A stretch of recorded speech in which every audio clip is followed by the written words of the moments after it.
What is the most terrifying double life secret you've uncovered about someone? My dad lived a second life. He met my mom on a work trip, and for 2.5 years, he played into the facade of, oh, now I have to go on another work trip for a week and a half, when in reality, he was seeing his second family. He sold medical supplies in Denver, Colorado, so I guess taking frequent trips wasn't a red flag for either my mom or the whole family. It wasn't until my mom fell pregnant with me that he confessed about having a wife and a daughter. He begged her for an abortion. Mom said no. He axed her from his life. She filed for child support, and that's how his wife found out about the affair. She divorced him. Neither myself nor my half-sister see him, talk to him, or ever even think about him. Next story. I worked with a guy who had a really tragic backstory. His wife and child were supposedly killed in a car accident. Seemed nice enough, but there was always something off about him. Shortly after leaving that job, I got a message from one of my old coworkers that he was fired after they found his criminal record: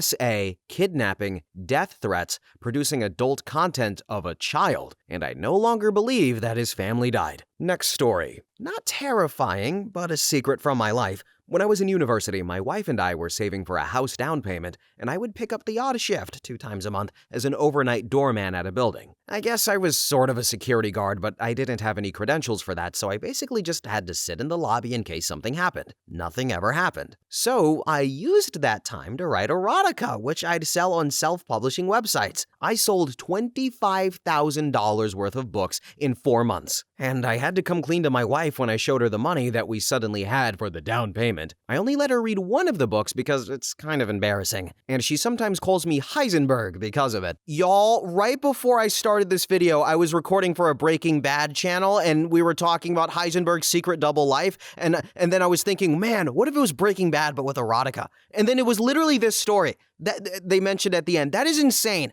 And maybe I should record erotica. Do you guys think I should do that? Is there a lot of money in that? Can I moan for money? We'll have to look into that at a later time. But anyway, next story. Well, my ex-partner of 12 years is a predator. I only found out as the police turned up to arrest him for sexual communications with a minor as I was getting our 2 young daughters ready for school. In an interview, he admitted that he'd been doing it for years, and that was 6 months ago. And then he didn't learn his lesson as he was arrested again a few weeks ago for communicating and planning to meet up with 2 decoys from a predator hunting group. This time, the sting and his arrest was live-streamed on social media while he was at his job. He was fired immediately and his boss kicked him out. He was staying with his family as he had no idea what he was originally arrested for. Now, he's homeless, jobless, and as it also turns out, he took out 4 loans against the car his boss provided for him. So he's being charged with theft too. And as for me, I'm left picking up the pieces. I want to protect my daughters as much as I could, but I'm also relieved that it's out there for everyone to see. Now people know what an absolute piece of crap he is. The cases are still being investigated, but I hope he ends up rotting in prison. Next story. I've told this one on Reddit before, but back when I was 18, I was living in the dorms on campus. There was this guy that also lived in the dorms who was nearly a decade older than everyone else, but he was cool, attractive guy who bought us all alcohol, so we all got along well with everyone. Eventually, he and I became friends. One night at like 10 p.m., during a blizzard, he begged me to take him up the road to the gas station for cigarettes. I really didn't want to go, but he talked me into it, so off we went.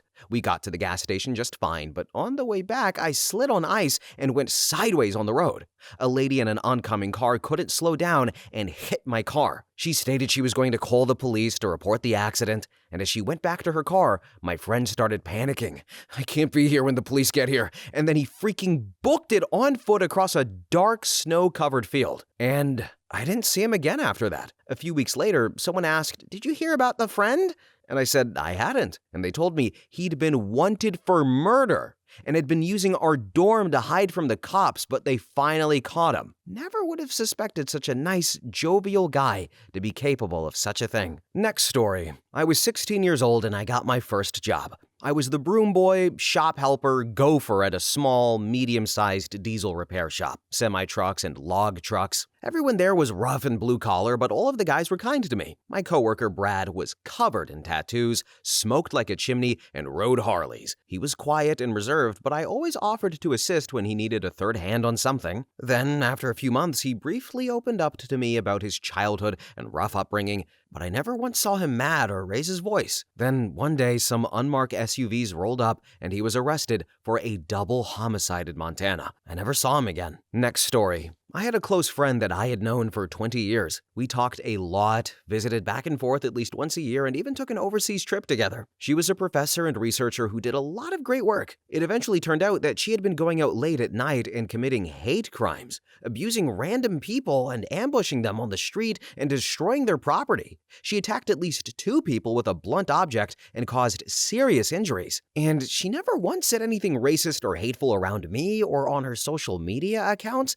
I genuinely had no idea. She's now in prison, and I don't plan to speak to her again. Next story. One of my childhood friends was a firebug/arsonist. Growing up, 3 different times, his family's house caught on fire. 2 times it burned to the ground. The other one, the fire was contained. He had cousins that lived in the area, and their house burned down. I hadn't seen him in years when his picture was on the front page of the local newspaper. He was arrested and charged with felony murder after somebody died in a fire that he set. The article accompanying the picture indicated that he'd been arrested a couple of years prior for setting a fire. It was a smaller one that was contained and nobody got hurt, so it wasn't newsworthy. Now, maybe I'm dumb, but I never suspected him, or any member of his family, of setting the fire in his houses. I just figured they had bad luck. Alright, y'all, so I don't know the psychology behind a pyro, but why would you set fire to your own home 3 times? You got stuff in there! You got things! That's where the Xbox is! That's where the Playboy magazines reside, your Playboy magazines. I already recognize that people who love to burn stuff down are not right in the head,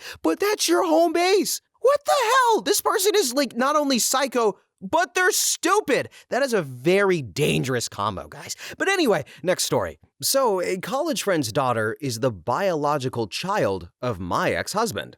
They were hookup buddies when they didn't have other options in the months before he and I met. She was an on-again, off-again with her own partner, and they had one last try before we went exclusive. Fast forward 11 years, the girl is blood typing in school and through the lesson realizes she couldn't have the type she has with the parents she knows. That's when my ex sat me down to tell me while we were solidly child-free, he had a daughter with our friend. He didn't want to be a dad to her, but she may want something from him, and he wanted me to be cool about it. I used that as an excuse to leave the otherwise horrifically abusive relationship I had justified through sunk time fallacy. Next story. I found out on his deathbed that my neighbor and his sister had killed 3 people and buried them in an old cistern during the Second World War. I was 14 when he was dying, and as they had been our neighbors my whole life and she was long gone, my grandmother, we were a multi-generational household, had all of us taking turns going over and checking in on him when his own son and grandchildren could not. And so it was a nice day around early April when he told me the story. Their mother had been a laywoman midwife in their small village, while also being the wife of a small dairy farmer. She had talents in piano and was a beauty in her time and fell in love with the dairy farmer when he was in the village with his father. She married for love. It was a scandal, and other than what amounted to a hope chest and the clothes on her back, the only thing she was allowed to take to her new husband's home was her piano. So when it came time, she taught her eldest daughter the piano and local herb lore and raised up to 6 kids who survived out of infancy. Father died, mother kept the house and farm running, and they did what they could. Then, when hostilities broke out, the oldest boys were press-ganged into being soldiers, while the youngest brother stayed with his 2 sisters and family. They weren't brave. No hidden smuggled families running from the camps, no resistance. They were Catholics, mostly kept away before the Watt and to themselves. Then the war reached them, and they dodged the worst of it until someone in town told these soldiers about a pretty girl who played a piano, and the soldiers came. It was bad. What you expect happened, and ended with their mother being killed and the sisters being forced to serve the soldiers until they drank too much of her father's secret stash. She ended up making a hangover cure that was loaded down with poison, and she and her remaining brother opened the abandoned cistern, popped them in, and left their sister in the cave of whoever remained in the village as she was injured in a way that they couldn't help. I don't think she survived, and it was the first time I learned that they had siblings. The thing that stuck with me was how one of the soldiers wasn't dead when he hit the water. He just started screaming, and my neighbor waited until the screaming became whimpers over hours of night, then went back to pack up and leave home. They fled Europe and came to live together in America, and after his wife died in a car accident, his sister basically raised his son. There were always rumors, small town, about a widow and his old spinster sister. She taught piano and was a substitute teacher, baked cookies cookies for the local church fundraisers. He was a skilled trades guy, completely unassuming immigrant couple, didn't talk about the war or anything, or maybe I was just too young. But I couldn't imagine the weight on his shoulders of carrying what happened with him. It was justified, but he was young at the time, probably younger than I was at that story. He was always kind, very Werther's original grandpa type, never drank, never hurt a fly, always a bit withdrawn, but would laugh and play games. All in all, we don't really know what happens behind closed doors or in people's history. And I've never told another soul that story. I'm now getting older and have been thinking about it, and how he needed to confess, and I was available. He finally went about 2 days later, and I don't even know if he was conscious to tell the rest of the story. Sorry I'm rambling, but thank you for letting me get that off my chest. Next story. My uncle had a longtime woman friend since they were both in their 20s. She dated, then married a guy who sucked in general because he was jealous of her friendships with men, and he was lazy/underemployed. I moved away from the area and hadn't heard much about them in years, other than they suddenly got weirdly religious after being stereotypical double-income no-kids hipsters. And well, it turned out they became religious because he got into trouble for grooming and SAing her tween niece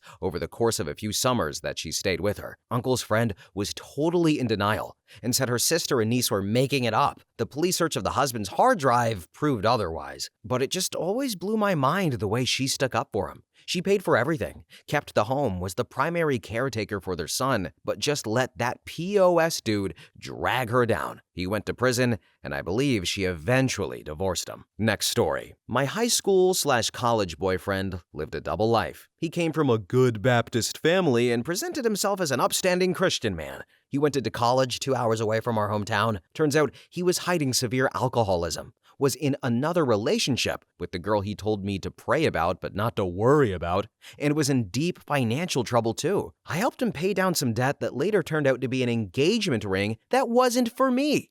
It all came to a head when his other girlfriend reached out while I was on vacation with his family. Later, I broke up with him, and he tried to push me out of a moving vehicle. And last I heard, he preaches at his dad's church and is hiding the fact that he enjoys Grindr while openly hating LGBTQ individuals. No hate like Christian love, and that's why I'm an atheist. Next story. I used to work in a pub. We had a function room, and every Friday night it became a club. We had a DJ who would come in every week. He was a really nice guy, easy to get along with, loved talking to staff and staying after hours for a drink with all of us. One Wednesday evening, though, I got a text from a colleague saying, "Are you watching Crime Watch?" So I stuck it on. There was a picture of our DJ. The guy we knew as Gordon was one of the UK's most prolific predators and had not turned up to his latest parole meeting. Then several years later, I was sat watching the TV with my now ex, just finished watching the BBC News, and the program was Britain's Most Wanted Predators. I gave my ex the TLDR version, and would you guess it, he was the first guy up on that show. Still on the run. Knowing his crimes and what he's done, definitely that. Oh, and then there was also my neighbor, who was in jail for his role in the death of a guy in 2012.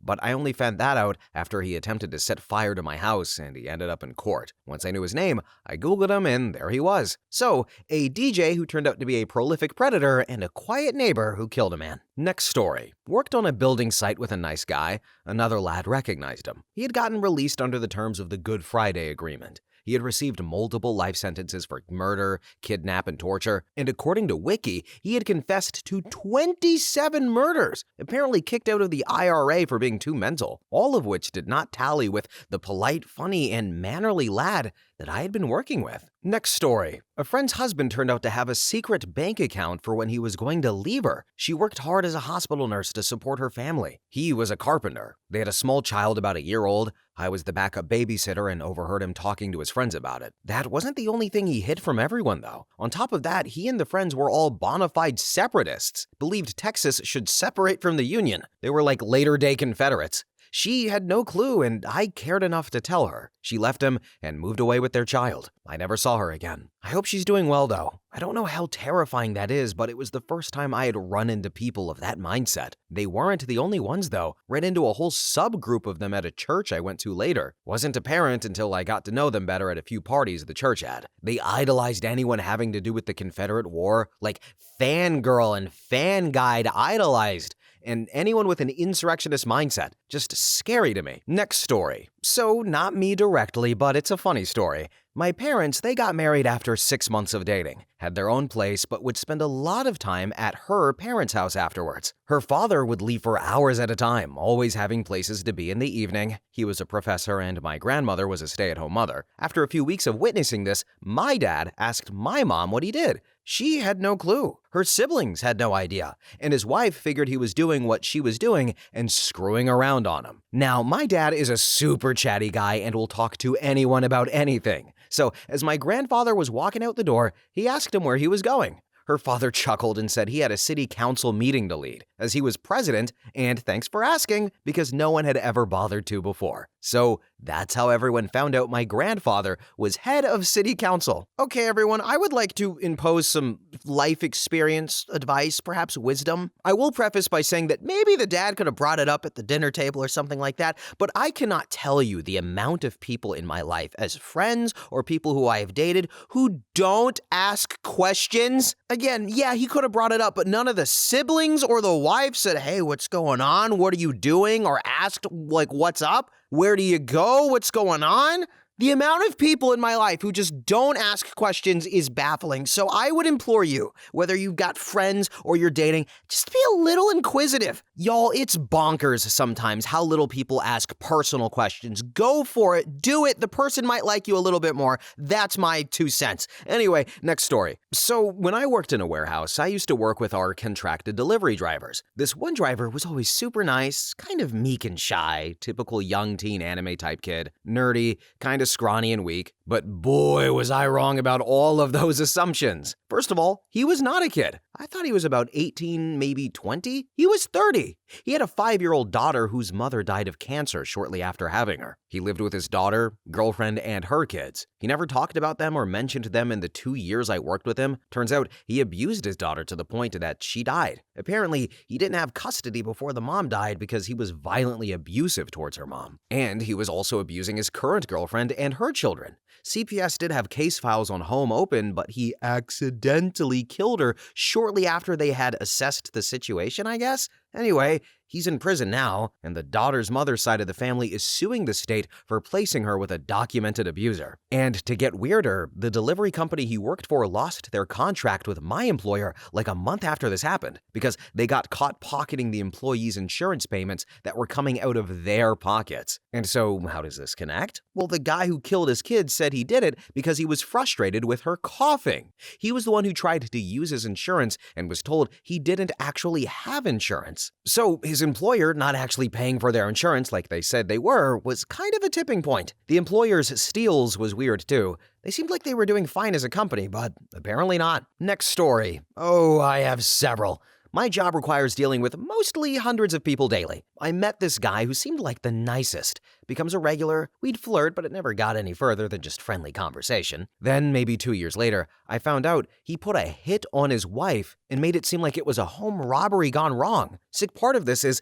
the wife gets murdered in front of the very young daughter. This POS is now rotting in prison. Then, my best friend's aunt was the sweetest lady you'd ever meet. We'd have dinner at her place, and we wondered for years whatever happened to her husband. She always claimed that he just left her to another state to start another life. Seems everyone believed her. Anyways, a few years after her husband just disappeared, an investigation started over her supposedly being involved in embezzlement at her job. A warrant was issued to search her house, and well, her husband was found cut up in pieces in storage containers. We had dinner just feet away from his body. To think that she'd have gotten away with it if she had just buried him or never had gotten greedy and started stealing from her employer. Anyway, she too will rot in prison. She was my best friend's favorite aunt, but now she has cut her off from her life. We'd go to her house with our young kids. By the way, both cases have been featured in true crime shows. Next story. I had a new coworker and I Googled him. For some reason, the top results were multiple articles about him being arrested. He had met up with what he thought was a 16-year-old he had propositioned for sex,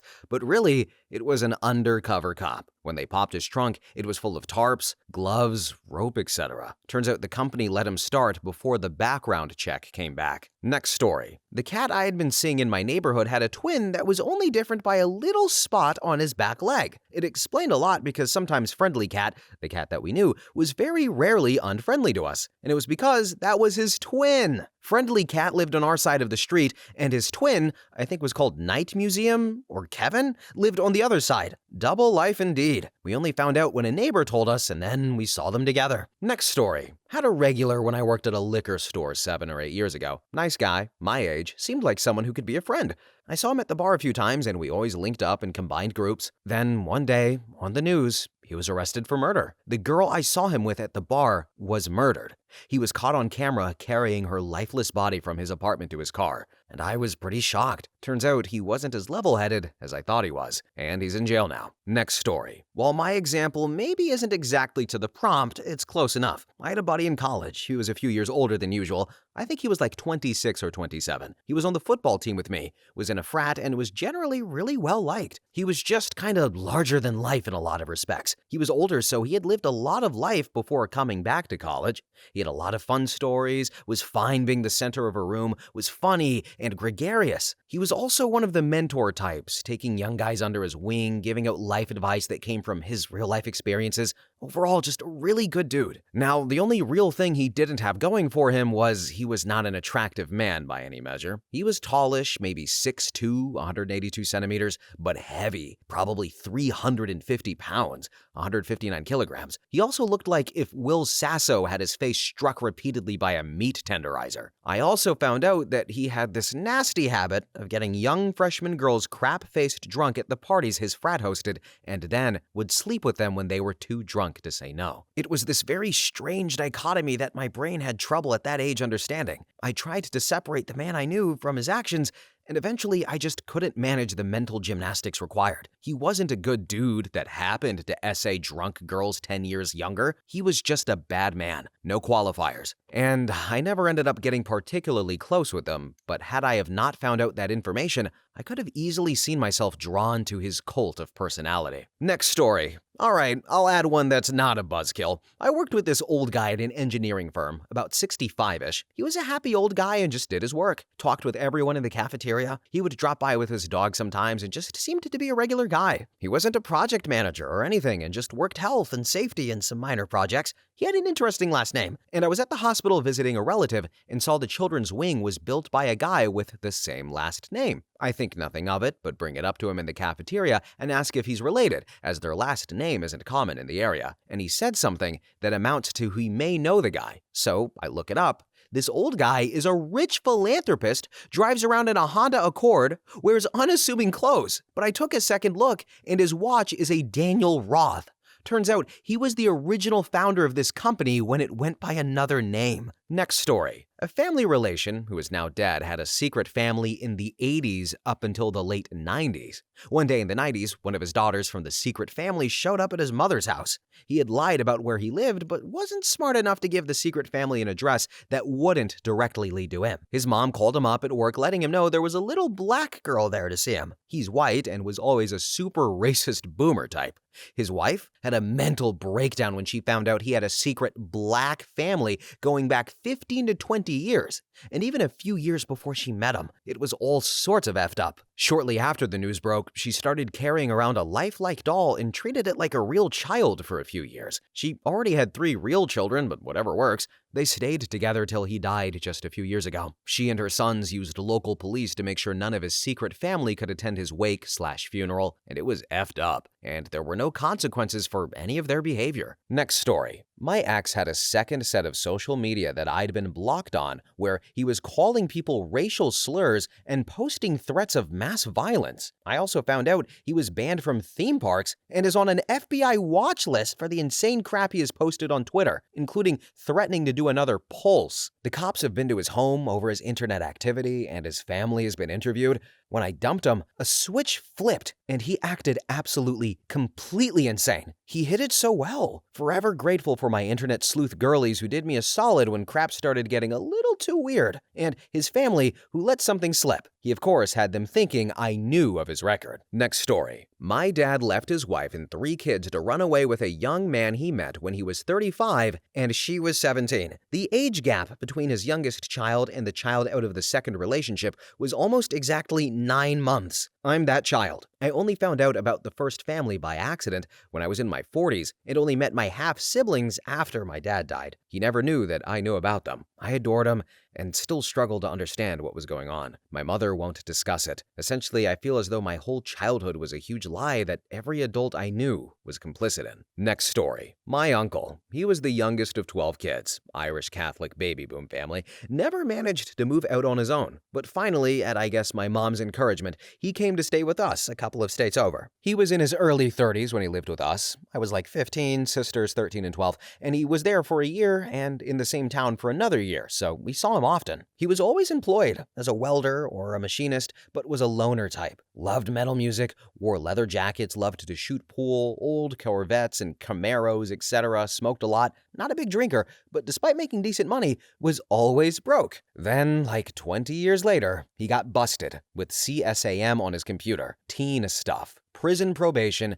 violated. Tried to meet up with a 15-year-old girl in real life. Federal prison for 15 years. He's finishing up that sentence. Found out this past summer he used to steal his sister's underwear as a teenager. Next story. My ex's ex. I was always uneasy around her, but chalked it up to the situation. She was clearly unhappy that we got together, but my partner at the time would admittedly brush it off. I would try to ask why or what the situation was, but was kind of stonewalled. And all of this was strange because on paper, she was dating someone who she was encouraged to. She was a very successful business owner, and I mean super gorgeous with her own life and friends. Now, I quickly noticed a lot of weird things happening, like suddenly she was friends with my friends who had no previous connection. She'd show up at events that I was at but clearly knew nobody there. But once again, my ex gave me a weird feeling brushing off and finally came clean when we woke up and she was outside of his apartment. He went outside to speak to her and came back inside quietly. It turns out she was essentially stalking my partner and I. My partner was trying to shield me from it, but she would find out the events we were going to through mutual friends and figure out an invite, show up, whatever. She'd befriend our friends and no longer spoke to her own. And while apparently she'd always recreationally used coke, she later confessed she was buying about like $300 worth a week, using it to wake up and get to her business and to get through the day. Now, I've dealt with addiction before, and I've been through adult children of alcoholics, and finally was able to impress upon my partner how serious this was, as we weren't dealing with someone who was their rational, lovely selves, but essentially a deranged drug addict with too many resources. My partner very carefully encouraged her to get help and talk to her partner, not him, about it. With his encouragement, she admitted to her partner the situation and asked for help. And then this set off another chain of events where her partner admitted to also having to come clean about something, and it was that he regularly SA'd their friends if they were pass-out drunk. Her large apartment had become the party apartment in the past few years of her getting further into addiction, and friends would sleep over in their huge bed. Essentially, she kept her house stocked with a lot of booze and drugs so that any day at any time, her house was the place to be after anything happened ever. When and if friends were inevitably too messed up, she would just tell them to sleep over as she wouldn't be doing too much sleeping most nights and slept on her also huge couch a lot. He would then go to their bed, and when friends were too messed up, he would SA them in the bed while she was up doing coke. He admitted to it as he also wanted to get better and to stop, and she helped him call friends who he'd assaulted and would apologize, and she would also apologize for her part. At that point, she befriended so many of my friends, I had to sit with a handful and hear about what happened to each of them. I was so angry, it was truly awful, and as much as I hated her, I just mostly felt pity for her and my sadness for my friends. Also, all of this happened over the course of like 2 weeks. They broke up the next week, then she dove harder into coke to cope, and was obviously a bit of a recluse after that. Next story. My boyfriend had been living a double life with the woman he was cheating on me with for the past year. Her and I compared days and times that we did things with him/were texting for hours on end, and realized there were multiple instances of him going multiple days in a row without sleeping just to keep it up literally around the clock. He was also mirroring our 6-year-long relationship with her, going to the same places, doing the same things, even sending her the same messages. She forgave him after I broke up with him and then took him back, apparently. Next story. It was me. For reasons I can't really explain, I lied for about 10 years to everyone I knew. even my girlfriend, and eventually my wife. And instead of saying I was raised deeply fundamentally evangelical, I told people I was Jewish. I have no idea why. Low contact with my parents, so it worked for a bit. The truth came out though, of course, like it always does. It was terrible, and I still don't know why I did it. I really don't know why I did it. Next story. My father-in-law died about 10 to 15 years ago in his 70s. He was an accomplished architect, had gone to fancy schools and universities in his youth, and he grew up quite privileged but still had to find work to support his daily expenses. One day he was reminiscing and told me that through his time at university in the 60s, he made money as a grave robber. He explained that the architectural students were the go-to for medical students wanting skeletons. Medical students would pay him and a few of his friends to dig up graves. To say I was speechless throughout this would be an understatement, at the least. Next story. My friend found out her ex-boyfriend, who she dated before and was giving a second chance, had a whole other girlfriend while they were dating. The way she found out, though, was because the other girl turned out to be his girlfriend for a couple of months before my friend and him got back together. And also, the other girl had actually died while he was dating both of them, and he'd went to her hospital bed, memorial, and even got a tattoo for her with her family and friends. And so, lied to my friend the entire time. Told her it was his college friend that he hadn't seen in 2 years who died, and she only found out because a mutual friend told her about how hard it must have been on the ex that his ex died. So the entire second chance time he hid my friend from his friend group until after the death of his other girlfriend. It was psychotic, really. Also, turned out he was an alcoholic and a drug addict, which he was also hiding and lying about. Edit. For more context, this guy, while together with my friend, also was a serial cheater with other girls he messaged online, met at bars, SA'd the dead ex's best friend, and her other friend a year after she passed. And he was a predator to girls who just graduated high school. He was a creep that also tutored students the summer before college started for them. He had multiple double lives, all using them to be the biggest POS imaginable.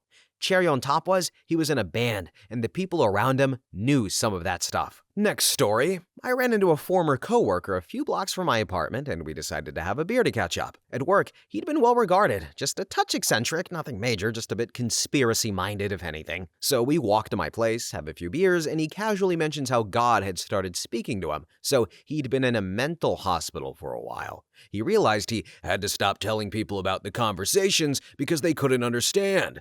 So he stopped talking about it, and they let him out. So I learned he was actively schizophrenic while he was sitting on my couch. Other than that, it was just a regular chat, and he left after 2 beers. Then I later mentioned this to another former coworker, and oh boy, turns out the other guy's last day at work ended with the police wrestling him off the tree he was trying to climb in the parking lot, after walking through the office naked, handing out flowers. Next story. Can I say I uncovered it when it was in the newspapers? This was back in the 80s, slow media, no internet. I sort of knew this guy in college. Not a friend, but we were in the same common room, which was where the TVs were. Now, the one thing that everyone knew about him was that he was dating older women. We were envious, or at least I was, and ribbed him about it. But we figured he was getting laid a lot with women who knew a lot more than college beginners. He'd disappear for the weekends, but usually show up sometime around Sunday night. Then one Sunday, he didn't. When the morning paper came out, we knew he'd been arrested. Seems he wasn't dating older women exactly. He was dating single moms with preteen daughters. I didn't follow the case. I assume he went to prison, but I don't know for how long. I never heard about him after that. Next story. I've written about this before, but finding out my brother-in-law that I could not stand from day one participated in hoarding/trading massive amounts of CSAM, aka CP, and had a small video set up in a shed in the backyard was life-changing. I had the unfortunate experience of discovering some atrocious, illegal stuff belonging to my sister's now ex-husband at their house. We called the police and asked them to come right away and get rid of it. The officer told me that they would need a warrant to get into the house because they had no probable cause or legal justification, that it was just my word on a phone call. I was furious. I told them the homeowner was here, is consenting to a search, etc. They said again, because they had no evidence of a crime, that they could not act without a warrant. And again, I raged. The officer, though, was very patient, explaining that because none of them had seen anything, that they couldn't act immediately. And then it finally clicked. Will I get in trouble if I bring this to you? And ta-da! They said people arrive with evidence all the time. Sometimes it's so much that they can call a judge at midnight and get a warrant for a full search of the crime scene within a few minutes. So we packed up a box of the stuff and brought to the detachment. There were 2 investigators, a computer forensics person, and some other higher-up cops waiting for us. They got the warrant and were in the house within 4 hours, and then had an arrest warrant for him in the morning. They then arrested him as he was getting off of a plane. But I am thankful the cop was so patient with me as I raged about their incompetence while they were telling me to bring them some so they could act, without actually telling me to bring them some so they could act. Next story. A friend of a friend had been living with his high school girlfriend for 10 years. He told her he had weekly business trips, so he was out of their shared home 2 to 3 nights a week. Turns out he had a fully separate 10-plus year relationship living about an hour away where he spent those 2 to 3 nights a week. He was able to keep both relationships fully unknown to the other, and both others thought he was fully monogamous and would eventually marry them. Next story. The most seemingly wonderful college professor I ever had. Yes, sure, you can see where this is going, and it sure is. Turned out to be a monster. He was married, had 2 lovely daughters. The older one was his biological daughter, and the younger girl was adopted. At the time, the girls were about 18 and 12, respectively. Now, this guy just seemed like the most incredibly kind, smart, sensitive professor in the world. He had an amazing rapport with his students. We never missed a class, literally hung onto every word he said. At the very start of my senior year, a few hours before my first class of the semester with him, I got sick as hell. I think from something I ate. I ran to the ladies' room in our campus library, barfed, cleaned myself up, and then laid down on the sofa they had in there with a wet rag on my face for 2 hours. And all I kept telling myself was, you can't miss Dr. P's first class. You absolutely can't. And I didn't. By sheer willpower, I dragged myself to his class, white as a sheet, and loyally propped myself up to hear what the great man had to say. So one of the things he always did was go on and on about the younger of his 2 daughters, the adopted girl. Never talked about his older one, but the younger one was his little princess. And yes, I'm sure you can see where this is going. About 3 years after we graduated, one of my old roomies, who also worshipped him, called me to catch up as we normally did. And he said, "Hey, did you hear about what happened to Dr. P?" And my heart sank because the way he said it. I thought, oh God, did he die? No, he didn't die. I wish, but no. Apparently, a few weeks before his wife had come home unexpectedly and heard some noise from their younger daughter's room. She went upstairs, opened the door, and found Dr. P in their 12-year-old daughter's bed, essaying her. And everything happened very fast from there. Luckily, his wife did what anyone should do. She called the police, turned him in, got the best medical and psychological care that she could for their daughter, and then divorced him while he was in jail. She made sure the university knew so that he lost his job.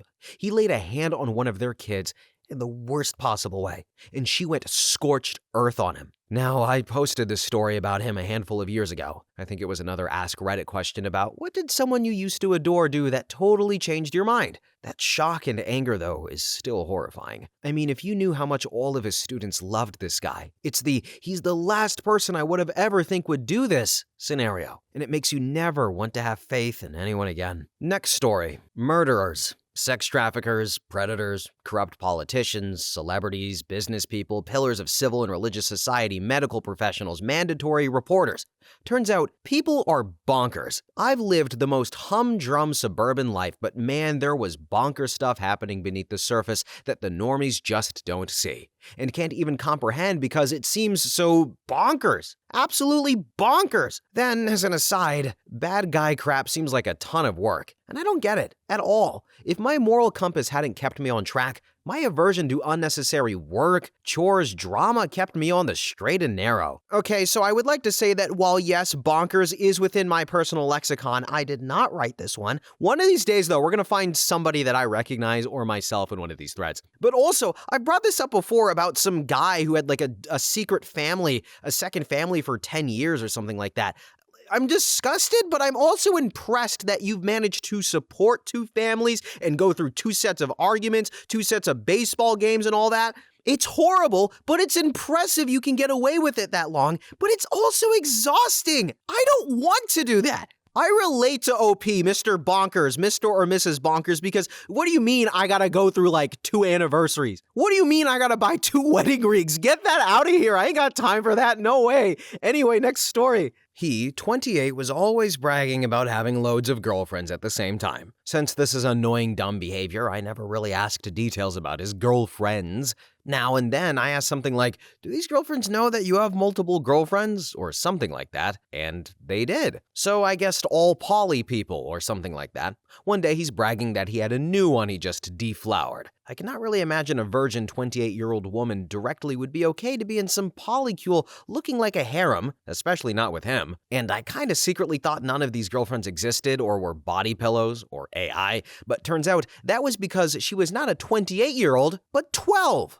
His girlfriends ranged from the ages of 2 to 14 and were girls he harassed through the internet or IRL local children. And he is one of those weird predators that thinks these children are in love with him. That's why he also was so honest. He does not see it as wrong, but true love, and that all children deserve love, and blah blah blah more nonsense. So I went to the police and they did nothing. They suggested that I might just be a jealous ex of his, I'm a woman, and that I made it up. Also, that they could not do anything without full names of those children. And I'm just still so mad about it. Check his PC or something, or ask the store about it that he told me where he picked up girls at least if some parents made complaints. I hope he somehow still got caught and rots in hell. He probably is/will because these predators can never shut up about it. Next story. Not really terrifying, but my husband had an aunt who was like a second mother. She never had a family of her own, so she was very involved with him and his brother's lives, and a really nice lady. After she died, this guy came to her funeral saying he'd been her lover for decades. He said that in the 1960s,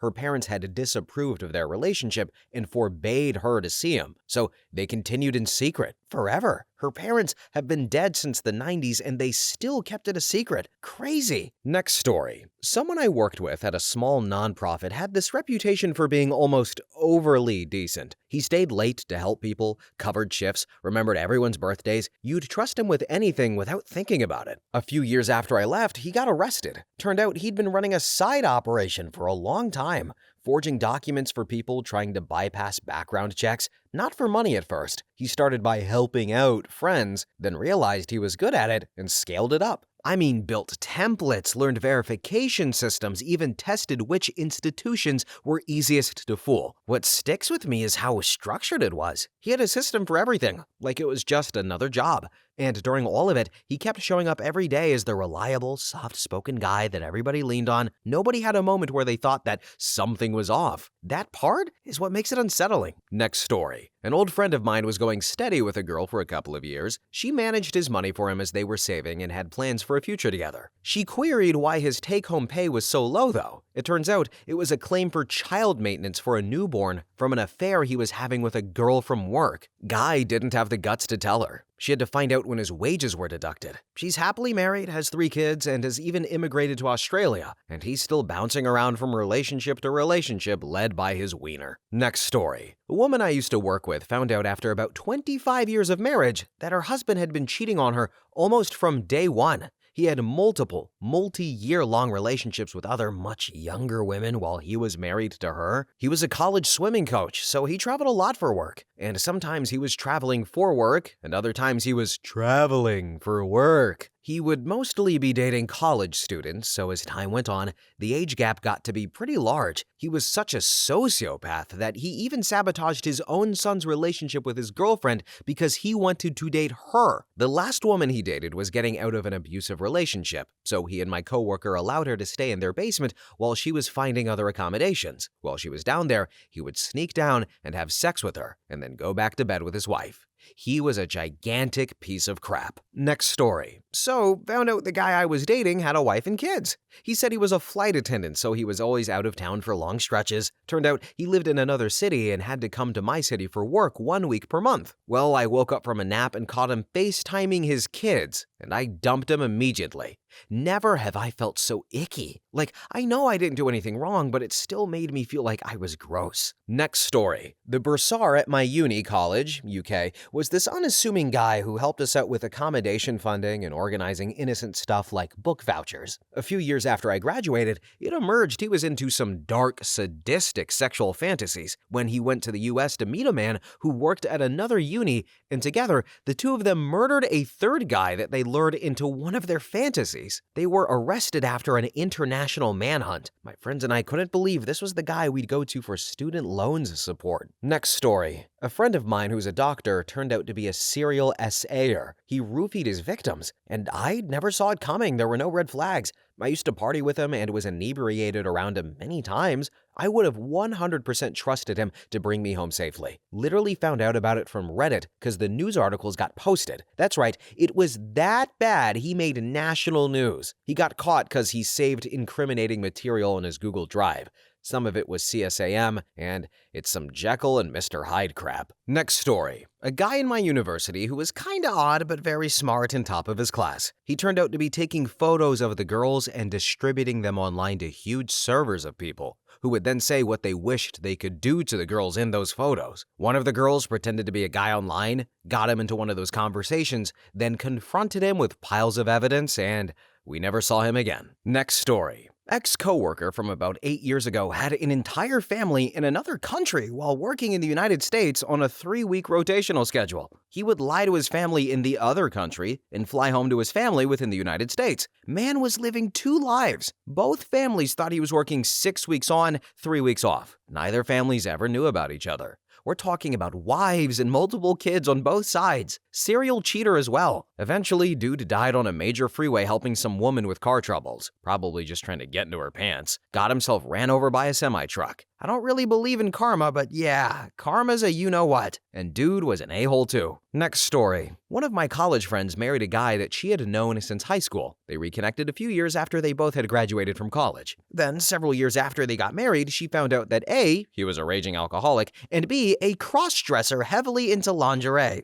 I always suspected that there was also one of those humiliation fetishes involved. That's partly because I'd met his father, who was quite a piece of work, but also because she was a very open-minded sort. I couldn't picture her getting bent out of shape over a bit of satin. Of course, the fact that he didn't disclose this before the wedding didn't help. Wow, guys, would you look at that?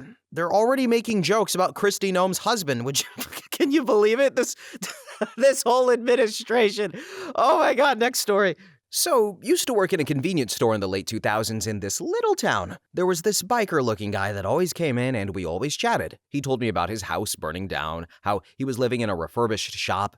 He brought me coins that he had found in the burned rubble of his house and, he was a cool guy. Eventually, I moved on to a new job. About a week after, I see his face on the local news. It turns out he was running a huge meth lab and he was arrested. Turns out you never really know someone. He was the last guy I ever expected to be a dealer/cooker. Next story. A guy I work with is a huge sleazebag. He's married to a beautiful, lovely woman, and they have rather young kids. Yet, he starts affairs with women at work, telling them he's miserable in his marriage. Often tells them the kind of content that would resonate with them, like they are only staying together for the kids. He works on women who are going through really life-changing events, like caring for elderly parents, deaths, or going through divorces. Ultimately, they are very emotionally broken down and vulnerable. He plays the hero who's there for them, unlike their husband ever was. But it's all smoke and mirrors to get attention and to get sex.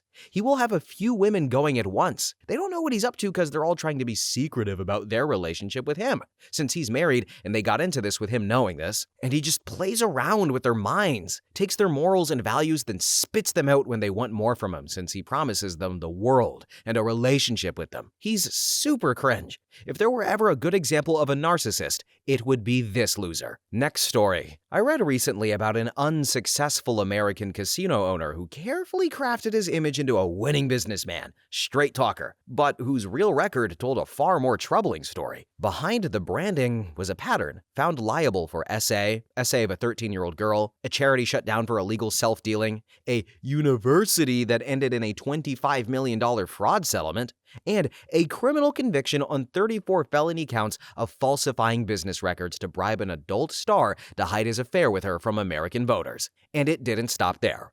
Pressuring election officials to overturn results of a Democratic election, promoting false fraud claims that helped fuel a violent insurrection on the United States Capitol aiming to kill the vice president, who would not comply with his efforts to not certify the election. There's facing charges over retaining and distributing classified documents to Russia, and surrounding himself with with multiple convicted criminals and assisted in providing children to his best friend, who happened to be a predator and a trafficker. None of it was secret. It was all on record. And yet, depending on who you ask, he was either the embodiment of success or a striking example of how powerful a manufactured image can be in transforming a weak, demented, racist, impulsive, narcissistic, vindictive, egotistical, and disgusting predator into the current president of the United States, Donald J. Trump. Next story. So, it's not that dark, but my poor college roommate woke up abruptly one morning to the sound of a loud banging on her front door. She was living with her fiancé and their 2 dogs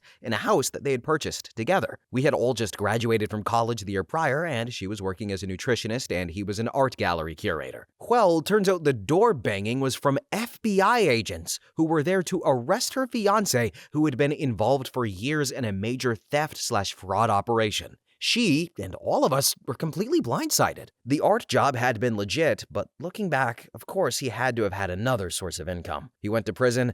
My friend moved on and married a truly wonderful man a few years later. Next story. A close friend we met when we were young, with my wife babysitting her son in Samoy, just disappeared when the kid was in school. They called us like, "Hey, no one is coming, are you?" We called the embassy and she was grabbed by Interpol because she stole millions with her husband. They picked up the kid the next day and the grandparent took care of him. She went to jail for 7 years, so she should be out by now. Unfortunately, we completely forgot her real name. But the absolute worst part is that they found her because the kid was registered with his real name at school, so they knew the kid existed, yet left him at school. Next story. So, not exactly terrifying, and sorry in advance about formatting, but I waited tables with a guy who was also a high school teacher during the day. He talked about his students and stuff that happened at school all the time and would go into detail about these things. My mom was also a teacher and worked in a building that was adjacent to his. One day, I was standing up at the front and saw him walking up to the building, and I noticed the time, and in my head I was like, that's weird. I wonder how he gets across town so fast because mom doesn't usually get home for at least another half hour.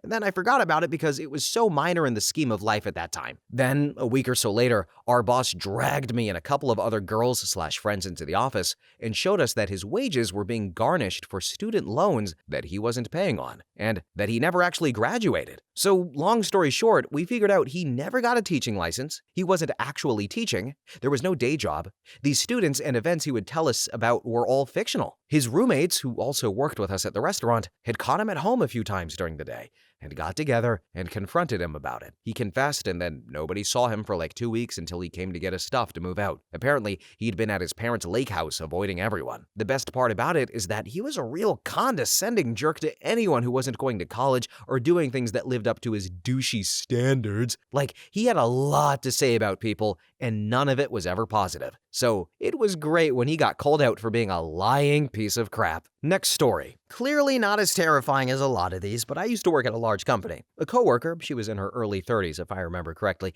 told me and another lady that she had started seeing someone that worked in another department. We thought it was odd, but we agreed we wouldn't tell anyone else. A little while later, she told us she was pregnant with twins, and he was the father. She asked my coworker to be the baby's godmother, and then got her a little godmother gift basket. Then she told some other people at work and showed ultrasound photos. A separate coworker Googled ultrasound photos, and the photo she sent around was the second photo on Google that she had stolen. People ended up telling the guy that she said was the father of her children. I guess he was going through HR to deal with this, but then she said she miscarried. I guess after that, the company put her on leave while investigating, but she texted my coworker saying that she found out she had cancer and then was in the hospital. She was fired, obviously. Come to find out that she also told other people that she was engaged and lost her fiancé to a motorcycle accident in the past. So we think that was a lie too, as everything else was. Anyway, she has a non-fiction career book on Amazon now. Next story. After my father-in-law passed away, I heard some crazy stories about him. He was a super nice guy and fiercely dedicated to his kids,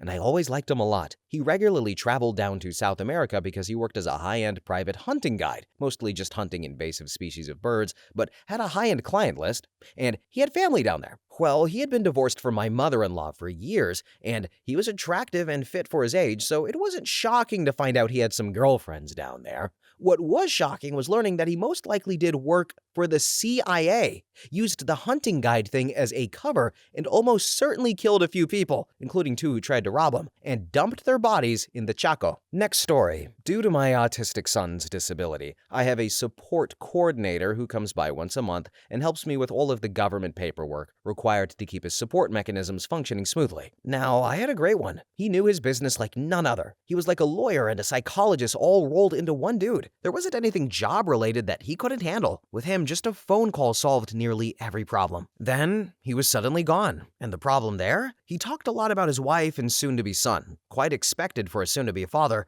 but it turns out he had no wife or son. He actually took paternity leave, got paid for it, for a wife and son who didn't exist. And that's not all. He was caught embezzling county funds. A guy who made 6 figures at the top of his pay grade embezzled something like $25K. It made no sense. Diving deeper into this guy, we found out he had taken time off for weddings and funerals that never happened. People who never existed. He filed joint taxes for that wife who never existed. Half the guy's life was a lie. So not only did he lose his job, but his degree was in psychology and he can't practice now, not even privately. His degree, it's worthless. He made up a whole life, was at the top of his game, and just threw it all away. And for what? All of his gains were just a small fraction of what he was legitimately making. Nobody since has been anywhere near as competent as he was, including my current support coordinator. Next story. I was a manager at a call center. There was a woman there who had the friendliest customer service voice, but after challenging calls, would say things like, "They don't seem to realize I can see where they live." And I always wrote it off as blowing off steam. But then, a fellow manager told me that her twin brother was the Colorado Hammer Killer, Alex Ewing. And sure enough, they look exactly alike. From then on, every time she said something like, "I don't think this customer realizes there could be consequences for how they talk to me," it just chilled me to the bone. And before anyone asks, yes, I let my boss know. And nothing this woman ever said made me think she would seriously do something. She was also in her 60s and had some mobility issues. Doesn't mean it wasn't still terrifying, though. Next story. So, probably more common than you'd think, and maybe not double life, but my ex-wife was a highly functional alcoholic. I found out after her employer called me to let me know that she'd passed out at work.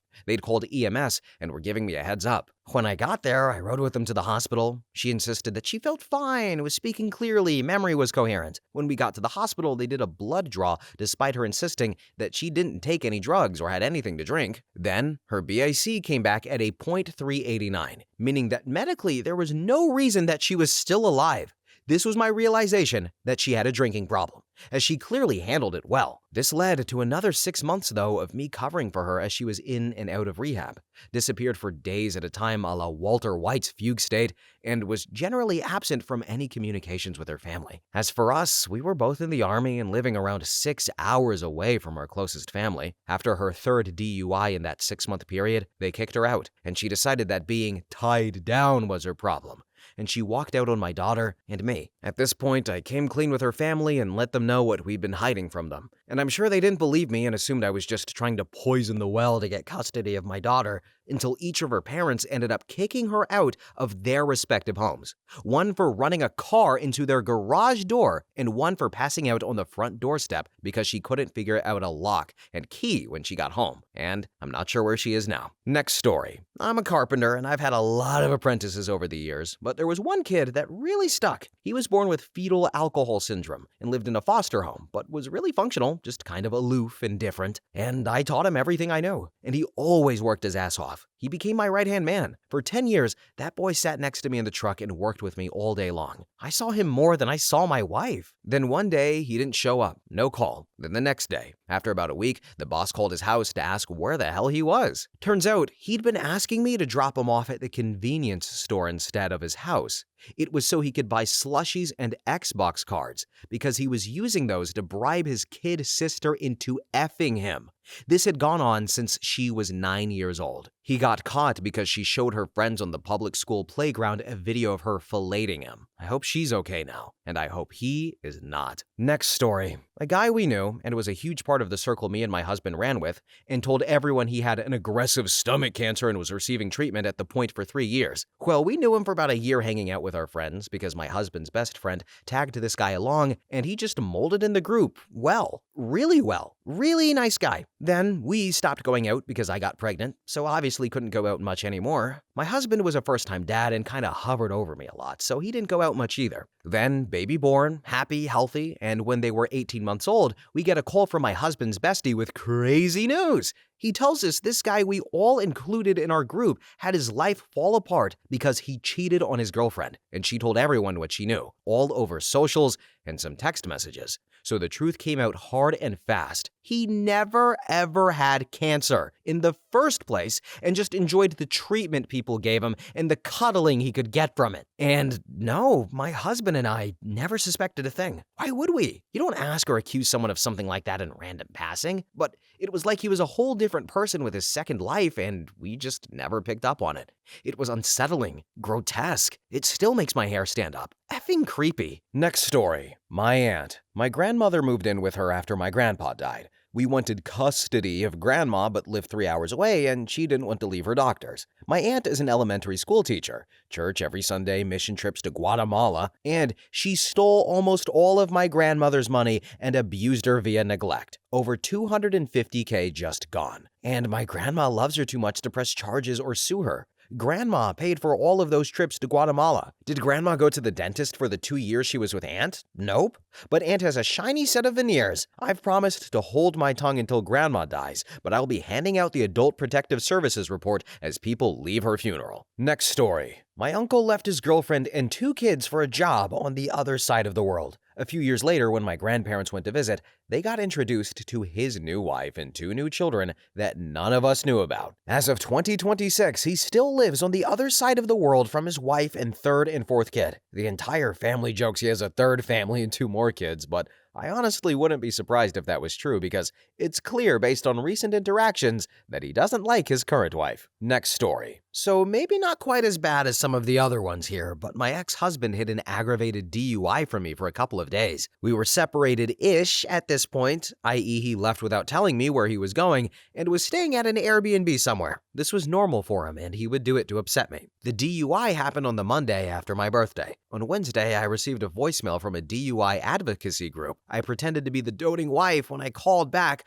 hoping to get more information. And his BAC was 0.18, even after a blood test. And he had abused his prescription medication yet again. He's lucky he didn't kill someone. He had to get an IID installed in his car. And the reason for the DUI? He got wasted at a bar, drove back to his Airbnb, and decided he needed a burrito at 12 a.m. DoorDash? No, not for this dumb MF. He was a huge covert narcissist and hid a ton of other crap from me too. I should have left the first time I caught him lying about other major things, including a car accident, but I was vulnerable as I had just been diagnosed with multiple sclerosis, MS, and was undergoing brutal treatment that ultimately failed. Maven-clad, if you know, you know, but the stress of the DUI sent me over the edge, and I ended up in the emergency room due to a hypertensive crisis. My blood pressure was 175/112 when I was admitted. I was having chest pain, a crushing headache, and nausea. I was also coming down with a cold. I was discharged after 6 hours. The minute I got home, I showered, DoorDashed my own food like a responsible human. I wasn't even drunk, just exhausted,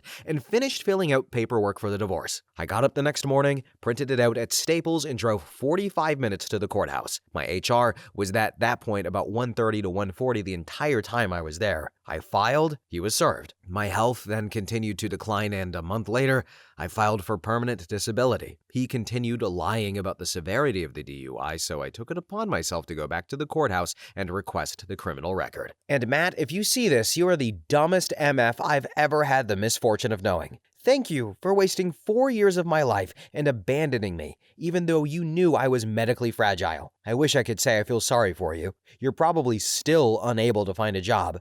You had an easy life with me. I wish I could say it was instant karma, but we both know it's simply the result of your continued bad choices. I tried to warn you. Next story. Former co-worker of mine. Everyone thought he was just a very Midwest nice dad. His daughters are now adults and moved away. He moved down to North Carolina to live in the beach when he retired. Then after a year, he randomly stopped into our work one day just to say hi because he was in town visiting for one reason or another, mentioned how he was going to the Philippines for a couple of weeks, and was real excited because the weather was a lot nicer than what we were experiencing in the Midwest. I told him it was nice to see him happy and to have fun on his trip. 2 weeks later, another coworker shared a statement from DHS about him being apprehended at the airport when he returned. And it said he went to the Philippines for sex tourism and was at a child brothel. And DHS confiscated his electronics and found tons of CP that he filmed over those 2 weeks. Turns out this dude sucks. Next story. My father, like others here, also led a second life. He's a cop and would travel frequently for gun shows and other BS. Basically, my mom found out, lost her crap, tried to overdose a month before my wedding, and basically ruined our family and left a big ugly stain on my wedding day. Apparently, my dad had another family several states over, and he told huge outrageous lies about how rich he was and blah blah blah. His sister and his family thought he separated from my mom and took it out on me and my siblings. I haven't spoken to my parents in 10 years. Good riddance. Next story. Had some distant relatives over from the US of A. Husband, wife, and daughter. All in all, nice people. Traveled through our country taking in the sights, food and nature. Spent a night in our house with us before heading home. After a few months, I wanted to check up on them, so I Googled them. Since he has a very unique name, it turned out the daughter shot both of them with a shotgun while they were sleeping and then took her own life a couple of weeks after they got home. Next story. When I was 14 to 16, I would go hang out at this guy's house. He lived a few houses down, and I dated his best friend. When I broke up with boyfriend, I didn't go over there as much until I just stopped completely. One day, I was reading the newspaper. Oh boy, I'm old. I was in my 20s, and come to find out, this guy and another guy who was always there killed another kid who was around over a drug debt.